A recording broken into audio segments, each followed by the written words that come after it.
What I wish I knew when my Vizio TV went quiet.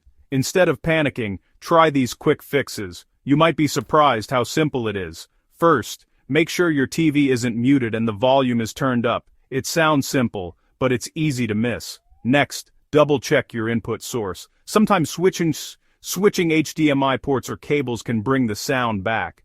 If that doesn't work, try a quick reset. Unplug your TV from power, wait 30 seconds, then plug it back in and turn it on. This often solves minor glitches.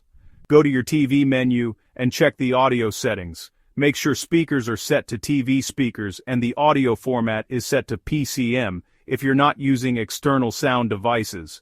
Outdated software can cause audio problems. Check for system updates in your TV's settings menu and install any available updates. If you're using a soundbar or receiver, double-check the connections. Try plugging them into a different port or test another device to make sure the issue isn't with the speaker itself. That's it.